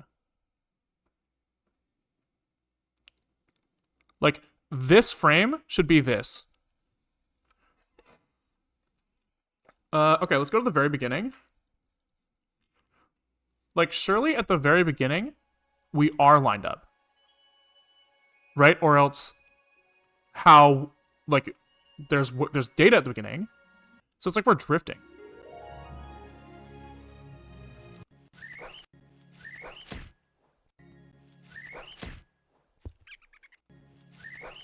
Yeah, that's lined up. Right, you can see that this peak right here is where he gets thunked in the head. Because then you can see there's some silence, and then right here, if we press play, we should hear him go. Oh, maybe not? Yeah. Okay.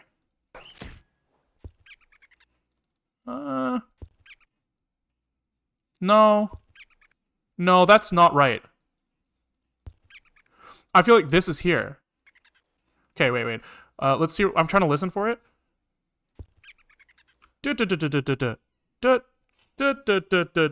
6. 1, 2, 3, 4, 5, 6. Kind of hard to tell.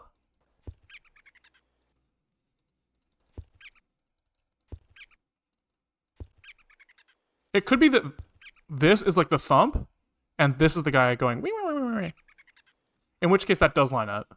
So I'm not willing to say confidently that it's not lined up there.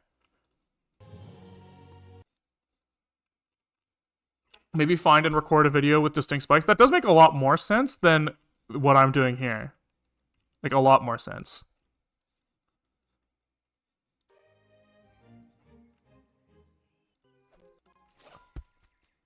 Like, a lot more sense, but now I'm just like, hold on. I think that that felt pretty lined up. So it feels like over time, it's drifting.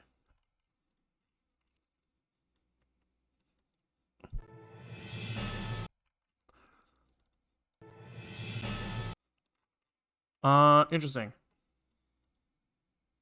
Interesting. So I guess we could look at maybe, oh, you know what? I think I remember seeing that we might not push all the samples. Because we calculate, based off of the runtime and our sample size, we calculate how many samples there should be. And if I remember correctly, we actually don't see the right answer. We can say, like, actual num samples is this. And if those are, like, significantly different, then that could result in some error here. Nope, those are perfect. Oh, no, I just, I logged the wrong value here. It's this one. This is the one I want.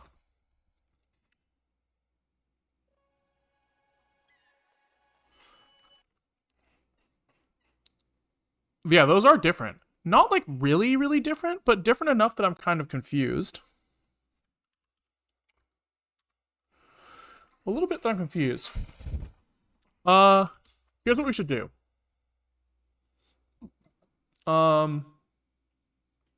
Let's make sure that the end of the video lines up. But it's kind of hard to do that right now, because if I go to the very end of the video, we crash. But at the on the bright side, before we got there, it was pretty fucking clear that we missed.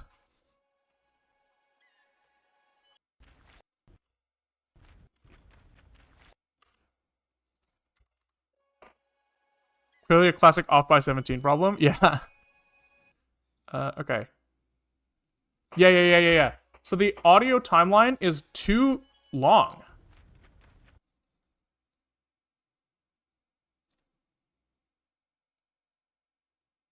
Maybe not. Maybe not. I guess we should just stop it from crashing at that case. Let's handle that. So we do need to fix this anyway, so we might as well fix it now. So let's say we are working on... we'll just close this guy. We don't need him if we are running out of stuff, running out of room. So we are looking at window close or app crash on video end. Let's fix that, and then that will help us understand if the end of the thing will line up correctly. Viewer count will no drop by 50. No, we need the maze. We need it. Okay, so what's happening there? In our video decoder, we are basically just trying to pull a packet from the FFmpeg stream and then return it to our caller. And surely it's just that in here, we need to handle this in some way. So I actually did take a run at fixing this off stream the other day, and I just didn't finish, but I think that I think I got somewhere close, actually. Maybe we can just pull that in, actually. If it is here. It's not here. Okay, never mind then. But I remember there being a AV error for end of file. So we can do something like, first of all, let's make sure that when we return null from this iterator, that we should actually stop rendering. Yeah, that's what we'll do. So we'll adjust our API so that like when we see null, we just stop reading frames. And then maybe we can even just keep reading frames, but they'll just keep returning null and we'll just keep doing nothing with them. That seems pretty reasonable to me. So here, before we were using null as like a sentinel value for just like, I don't know what to fucking do with this packet, but what we can do here instead is we can just continue and call it a day. Then we can look for, it looks like this guy will maybe have some sort of like video decoder error EOF for end of file. And in that case, we return null. That seems reasonable to me. Oh, shit, there's a memory leak here? Probably. Next frame. Dinit. Luckily, we've just never had this file, but it would have just like leaked memory. So, oopies. Oopies. This guy has to check what the return type of this guy is. So we're going to say const ret is equal to, or av read frame ret, I guess we'll call it, which is kind of a bad name, but it is what it is. So maybe it's not that bad of a name. And we'll just say if av frame read frame ret is equal to, I think it's av error EOF. Return video decoder error EOF, which doesn't exist yet, but we can make it.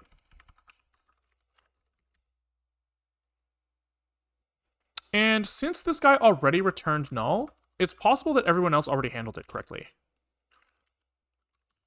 Here, if he saw null, he just hot looped, which is bad.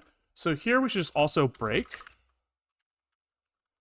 from whatever the, I don't know what this loop is, but we can assume that he should break.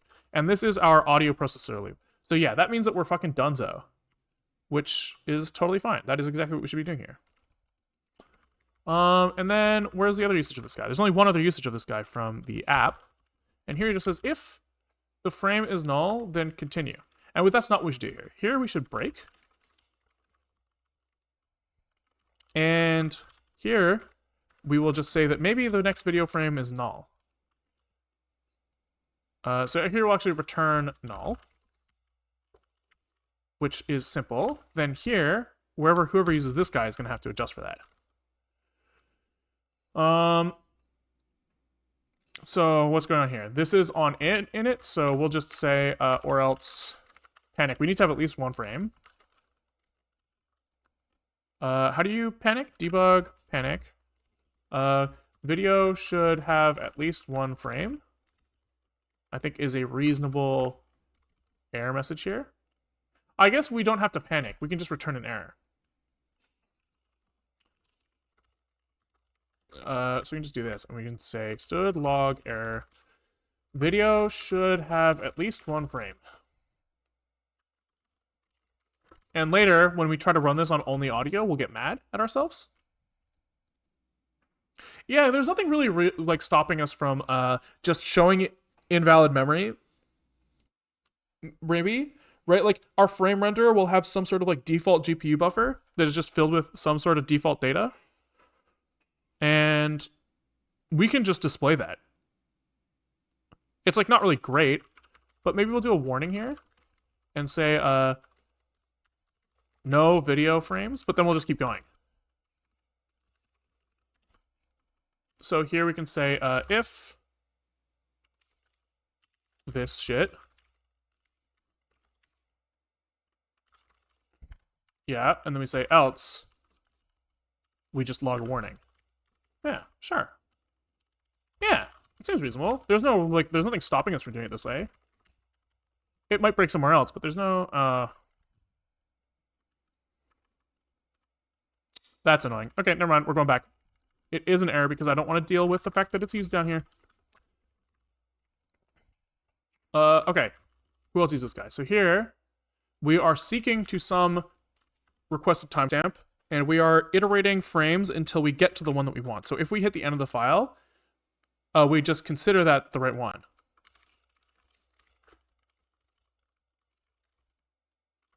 So this last PCS will be in the right spot. This new image will be in the right spot. There's no deallocation to do, so I think we're just chilling. Everything there just works. What about this one? Update video frame. So here he's going to try to do something. And I guess this is just or else break again.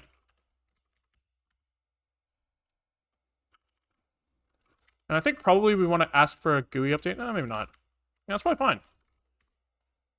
It seems like that might be it. I actually don't know, but maybe. He says next frame dnet doesn't exist. What is a next frame? Oh!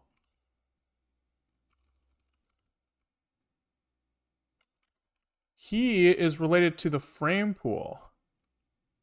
So here we need to not dinit, but release him from the pool. So this is self frame pool release, like frame ID. So next frame ID. Nice. Nice. Is that right? What happens when we call these guys? I just want to make sure we're doing the right thing. Here, they just say that they can reference that frame. Yeah, it's fine. It's fine. I'm pretty sure. Maybe. And what we were doing here, we were trying to make sure that when we get to the end, it's fine. Which it is. Oh, not quite.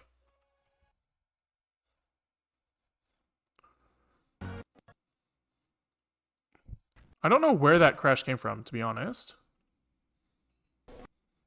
But it's good enough. Good enough, so...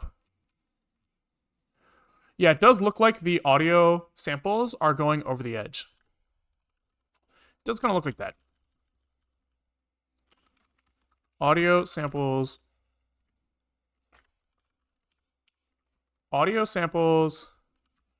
going past edge of rect. Yeah, so why is that happening? Let's go back to the very beginning as well and see if we see the same behavior. Pause, please. Pause.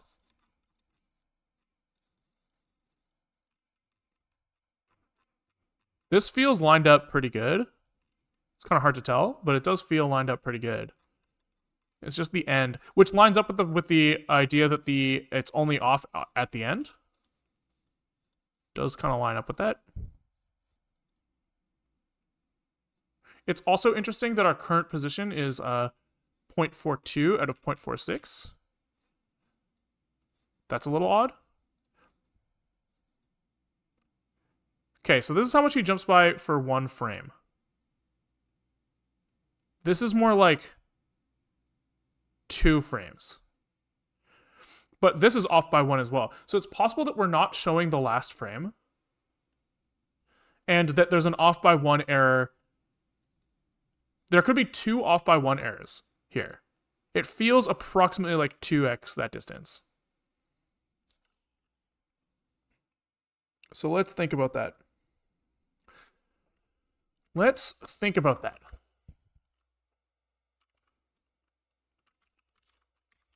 This must be like a rendering problem.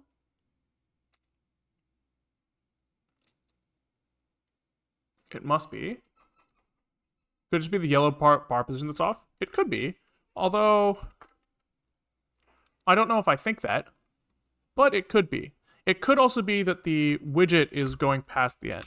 So how do we... What if... Okay, hear me out. We can test that by trying to paint another rect. Painting a rectangle that has half the width of this rectangle. And if we see any blue samples past the edge of that rectangle, then we know that it's out of bounds. I think. That sounds right to me.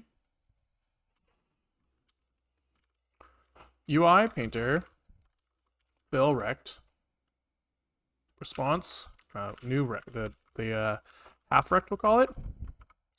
And we'll just say half rect set right is equal to response rect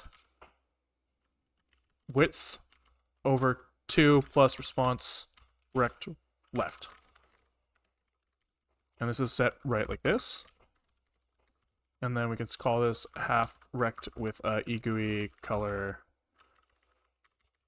green or something. I don't give a shit. Doesn't fucking matter. He doesn't like that because 2.0 is a float. And he doesn't like that. So what was the rect fills, not fill rect, of course. And we're missing something as well, the rounding, which is just 0.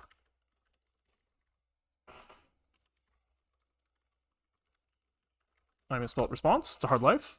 Half rect cannot borrow is mutable, so we shove a little mute on here. All right, let's see what happens.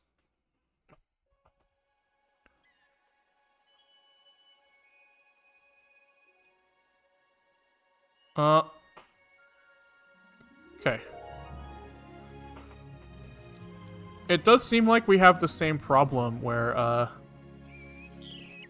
maybe, like, the error is in pixels? No, because when I zoom really far out, it stops. But when I zoom in, and I scroll all the way to the right, the last samples are getting farther and farther and farther away from halfway. Which indicates that the pan adjustment is wrong.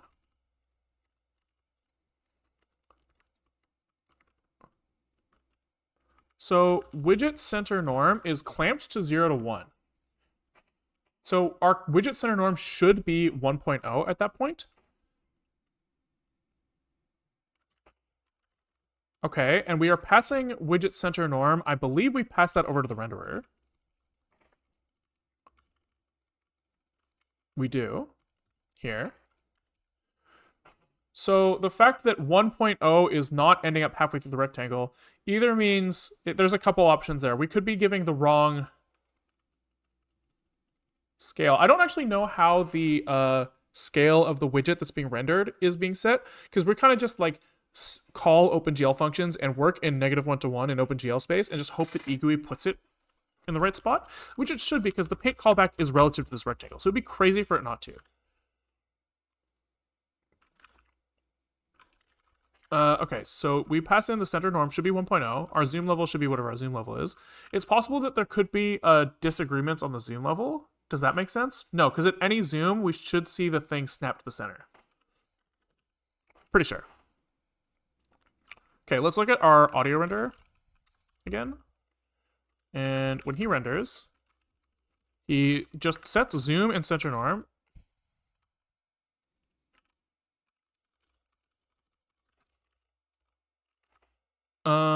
Okay.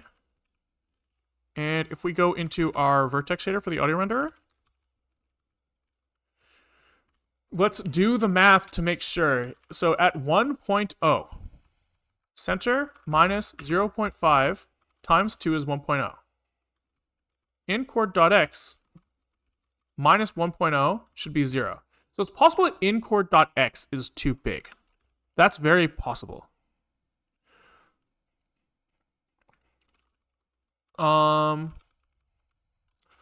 Let's maybe log the maximum x value here.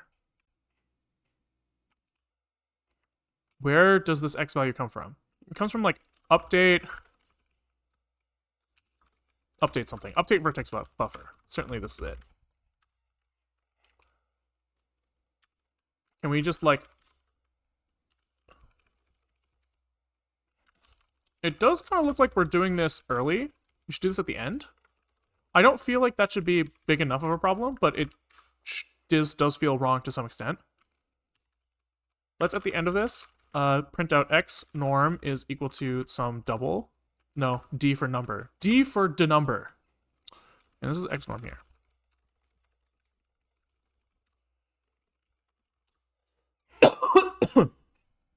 Let us see. X norm is a little big. A little big. And so the question is, why? Maybe some floating point errors stacking, right? Because we kind of are just adding this number over and over again. It does feel like this is not how you're supposed to iterate. What we should do is we should just calculate this directly every time. X norm is equal to negative 1.0 plus... Okay, what's happening here? So this is every increment we are trying to add this number. Because we are basically trying to scale the number of elements in this thing from 0 to 1. So we have self-shared samples, items, len. And this should like effectively map to 2. So we have like x norm plus I over this.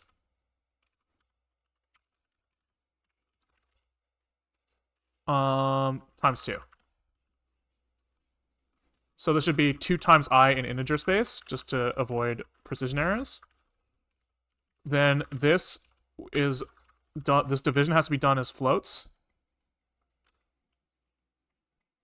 Can we like move this x norm into integer space as well? 2 times I minus this will give me something in the range of negative len to len.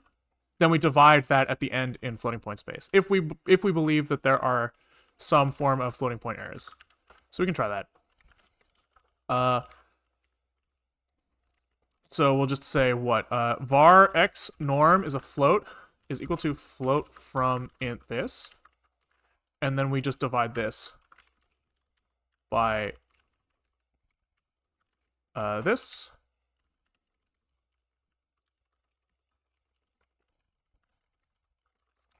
Then can we print it we'll just print every iteration. Just we'll tank the printing cost. It's fine.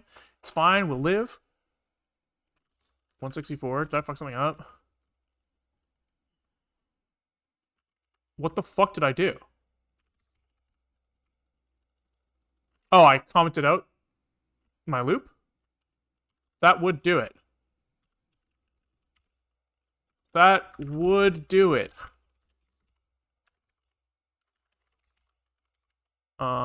X norm shadows, so fuck this. He doesn't like that because we can't append. Oh, right, okay. Okay, let's try. Panic integer overflow. Because I is a usize. Bum bum bum bum bum bum bum. Fine. Like if we were gonna I, and this is IU. There we go. If we're gonna be like that, const len item len I is a 964. This is int cast. Oops. This is also int cast of this.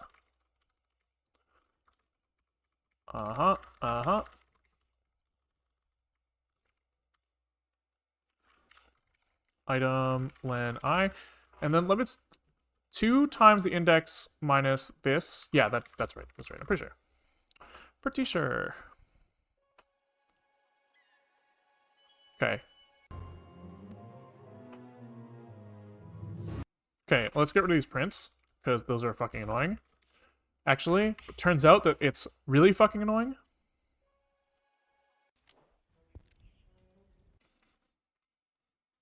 And I think that does feel like it's lining up better. It feels like it's lining up almost perfectly. Floating point imprecision gets you again every time. So let's remove that green rectangle and see if we think the sound lines up a little better now. So that's in lib. We painted this half rect, so we just kind of like, bye-bye. Get out of here. We don't need you anymore. Let's see how that looks. I fucked up the loading animation, but that's okay. We will live for now. And let's just kind of like go over towards the end of the video where it's the worst. Oh, I think that's right. That felt a lot better. Let's try again. Oh, maybe not. Maybe not.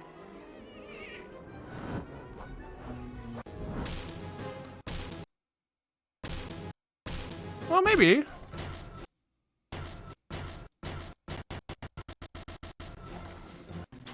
Let's look for something a little sharper. Where were we testing before? Like maybe these guys?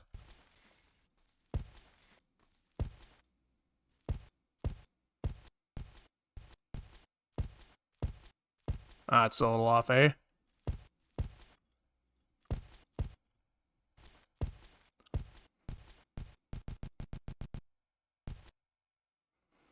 Two frames off, maybe? Yeah, it wasn't the coconuts, huh? Where was that? I was like over here.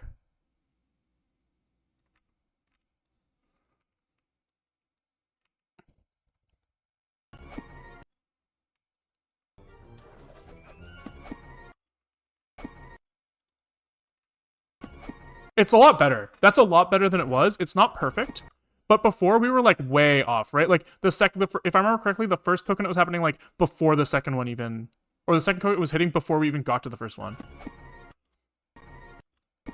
I think we're like only a couple frames off now. I think that's a lot better. Yeah, it's not perfect, but at the very least now I feel like maybe it's usable. Let's see if there's like an example towards the end.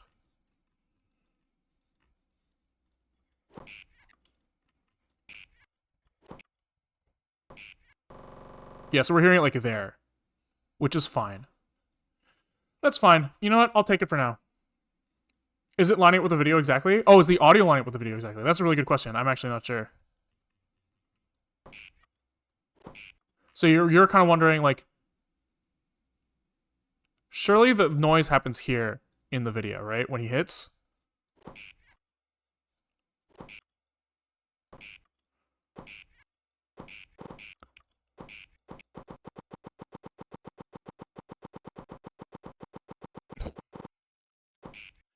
Coconut was a good example, I think. Yeah, but that's a good point. But I was trying to look closer to the end, but you're right that the coconuts were good, huh?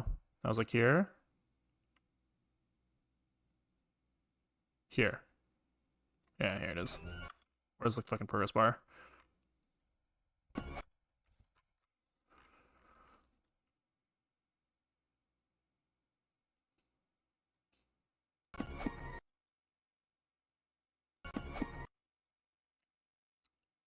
The video, I think, is happening too soon.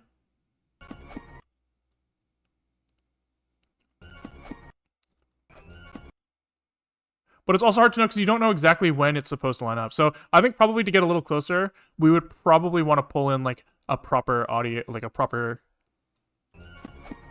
test. Yeah, it's fine for now. It's fine for now. I think that probably if I'll put it as like something that I will consider looking closer at later as like better AV sync.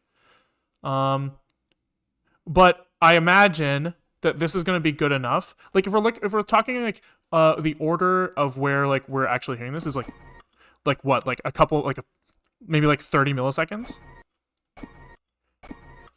right? If I were to like try to make a clip here, clipping like here versus here in reality won't matter. So I think that I'm willing to call this for now like something that just kind of works well enough. And if it still bothers me in the future, we can always come back. But for now, I think that's pretty good. I think that's good progress for the day. Pretty happy with this. Probably tomorrow, the thing to do would be to introduce some sort of UI to start trying to export some clips. So something where we can maybe like drop a handlebar here and like wiggle it around and figure out where we want to export stuff from. That's probably what's up next. So I think we'll probably be back tomorrow with that. Thanks for watching, guys. If you like what you saw, we're streaming most days at around 2 o'clock Pacific time for around 2 hours. So right now it's 4 o'clock Pacific time. So if you were here, you know, anywhere between 2 hours ago and now. If you're new, there's code for everything that goes up on GitHub, as well as a YouTube channel where all of the stuff or all these videos go up kind of like organized by playlist. They usually end up on there like maybe like a day after. Sometimes a little bit farther if I'm trying to space them out because I'm taking 2 days off in a row. But you know, you'll see things up here like operating system, 3D render engine, neural network stuff, file system, terminal emulator, QR code decoder, Git GUI, video editor. So lots of stuff on here. If you're interested, that's available. If you're watching on YouTube, there should be a Twitch link in the YouTube description for both the video and the channel. So if you want to check that out, swing by, say hi. It's available. We have to do the typical YouTuber things, so tell you to like and subscribe and use your Twitch Primes if you have them available and you want to give them to me. But no pressure and no worries if not. I think that's all we got to plug, so YouTube people, goodbye, and Twitch people, let's figure out who to raid.